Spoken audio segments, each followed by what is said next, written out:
Taurus, ito po ang inyong September 2025 na mga divine messages po. Sana po samahan po ninyo ako hanggang sa dulo. Welcome din po sa mga bago at mga cross watchers. Maraming salamat po sa inyo.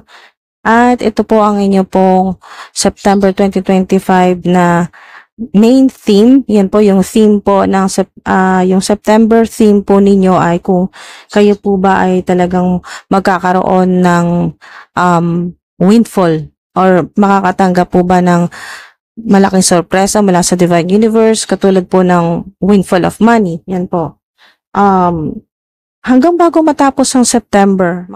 So, meron dito na maaring nanonood ka dito at nasa isip mo or nagtatanong ka, o may tanong sa isip mo kung makakabayad ka ba. May nagtatanong dito kung makakabayad ba. So, kung meron kang mga bayarin or may mga kailangan kang isettle ngayon na sa financial ay kailangang matapos na, bayaran na, mga dude, or may hinuhulugan ka, makakabayad ba? Makakabayad ba mga Taurus na nanonood ngayon? Makakabayad ba ngayong September? Yes. O, diba? Yes. Confirmation mga dude, yes. So, meron tayong sagot. Yes. Makakabayad ba? At magkakaroon ba ng windfall of money? Makakatanggap ba ng malaking blessing or biyaya mula sa Divine Universe? It will happen in the best way possible. O, diba? Napakaganda po ng September po ninyo. At kung hindi man agad-agad, at least bago, bigyan ninyo ng panahon. Okay, bigyan ninyo ng panahon ang mga divine beings, ang Divine Universe na ipadala ito sa'yo kung ano itong windfall. Hanggang bago matapos ang September, mga dude, be patient, be more specific, yan po, kung ano yung mga hinihiling po ninyo, kung anong paggagamitan po ninyo, kung makatanggap po kayo ng napakalaking blessing, kung magkano talagang kailangan mong amount, yan po, kung magkano talagang amount na kailangan mo, at be more specific kung saan mo ba talaga ito gagamitin, para saan yung ganitong kalaking pera. Dahil nga sa windfall na matatanggap mo, windfall of money, windfall of abundance na matatanggap mo ngayong September or hanggang bago matapos ang September, wag mong madaliin. Yan po, basta hanggang hintay-hintay ka hanggang dulo ng buwan na to, ng September. Okay? Mga dude. The answer will find you. Tingnan nyo yan, di ba? The answer o yung solusyon ay ikaw mismo ang hahanapin talaga. It will happen in the best way possible. So talagang napakaganda ng mensahe sa inyo, mga dude. Napakaganda niyan.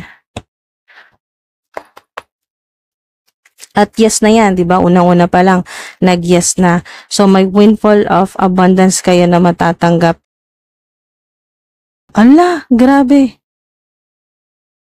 OMG, maraming salamat po Spirit Team. Talagang napaka-specific ng Spirit Team ko na ipakita sa inyo itong 10 of Cups na windfall of abundance. Ang abundance po, lahat-lahat na po yan.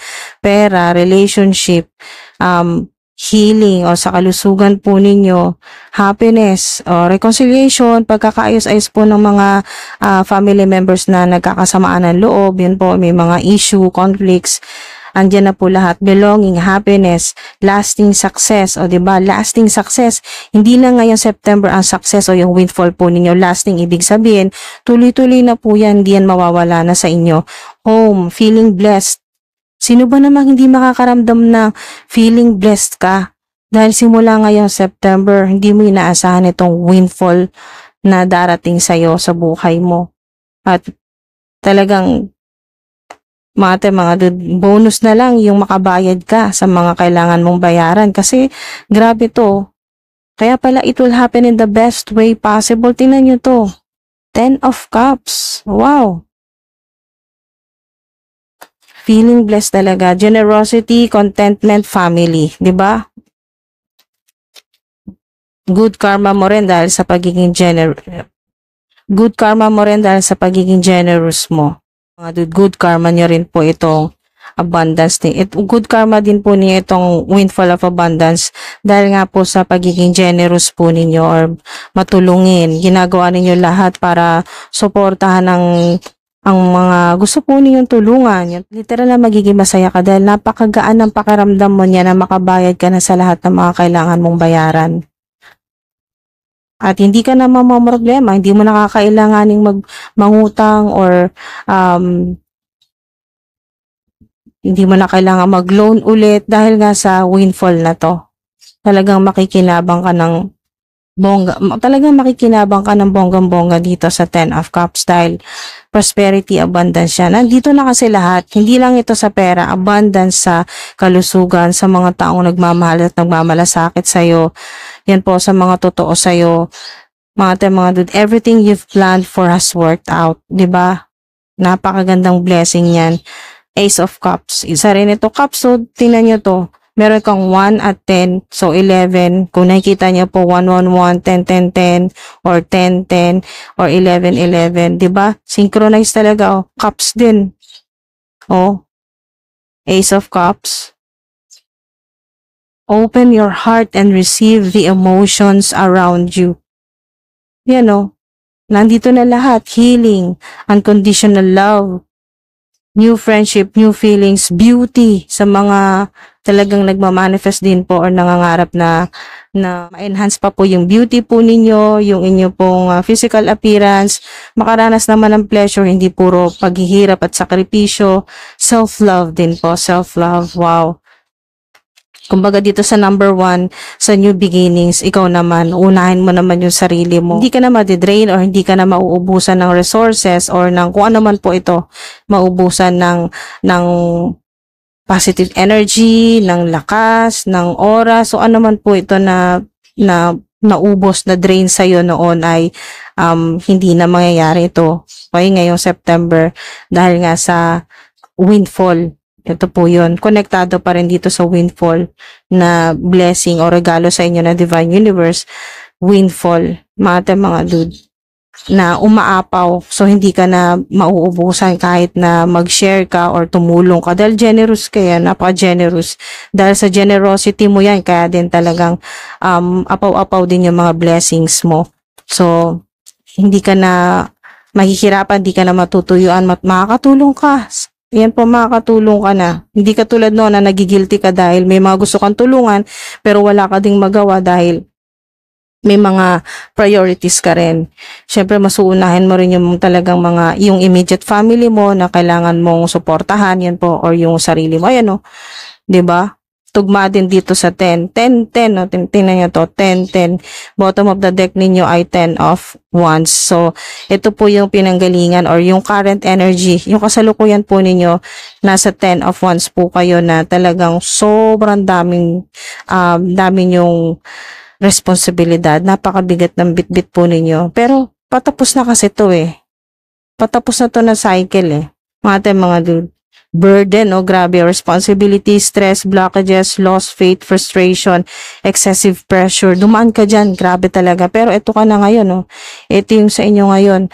At ito yung, kung hindi pa, ito yung mangyayari. Hanggang hintay-hintay kayo, huwag kayo mawala na pag-asa. Hanggang bago matapos itong September, may windfall talaga. O, diba? Grabe, pinapakita dito yung nangyari sa inyo. 10 of, puro kayo 10. Hala, grabe. Mga dude, sabihin na natin, yung lahat ng nangyari sa inyo na hirap, mga nanloko sa inyo, mga nagtraidor sa inyo, lahat-lahat na to, yung halos sirain ang buhay mo. Nandito yung ruined energy, ruined, defeat, failure. Wow, grabe to.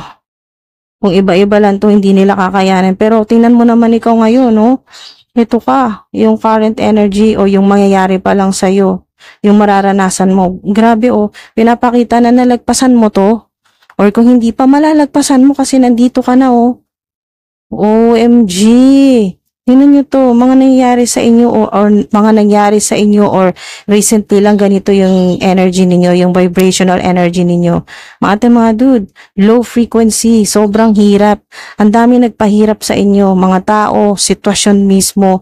Grabe talaga, oh. Pwedeng karmic cycle din kasi puro 10 kayo eh. Tatlo na yung 10 ninyo, nakita nyo kanina nasa ilalim. 10 of Wands, 10 of Swords din lumabas. Oh, 10 of Cups.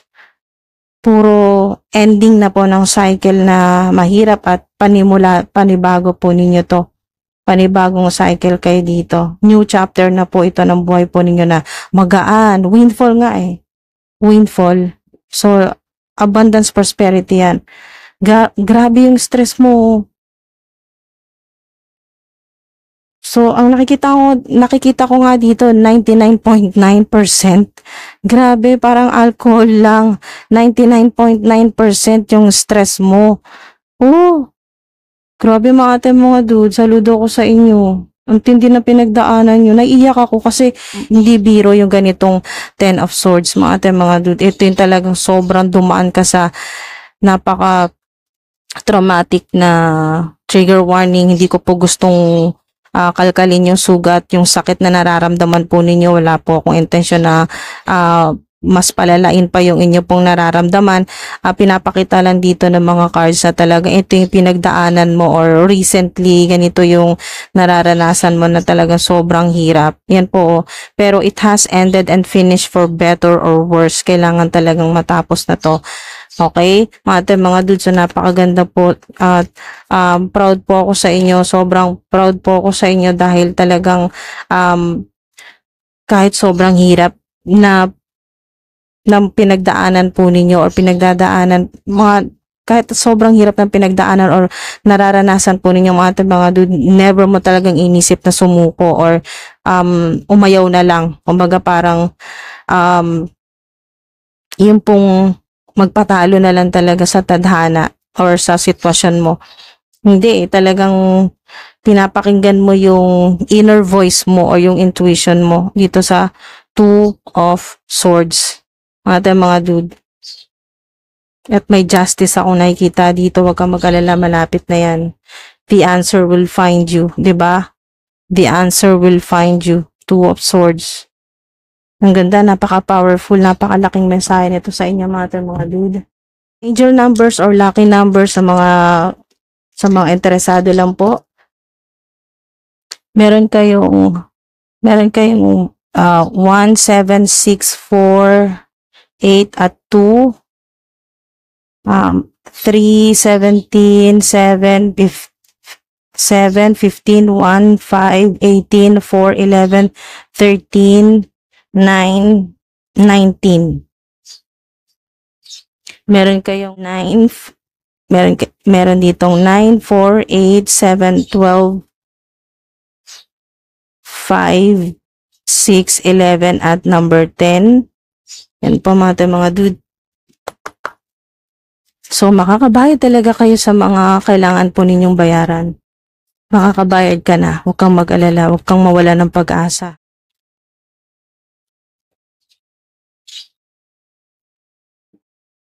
Okay, meron kayo ditong insatiable. Meron kayong unquenchable, wanting more.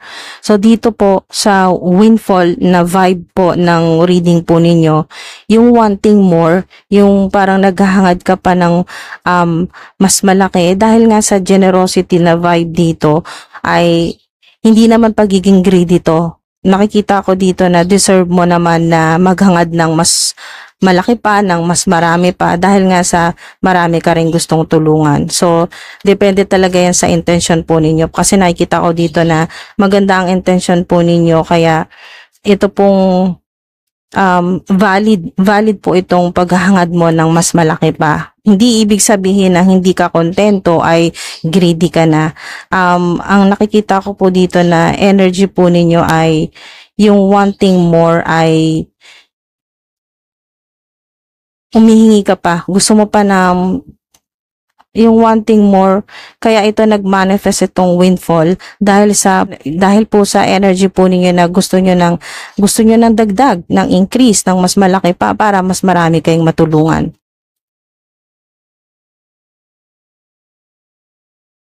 Okay? 'Di ba tamang-tama lang sa mga sa mga cards na lumabas sa inyo na 10 of Wands, 10 of Swords. Tingnan niyo 'to. Completion, lesson learned, done, 'di ba? Completion. Kanina 'di ba sinabi completion na ng pagtatapos na ng cycle. Complete na mga dude, done na.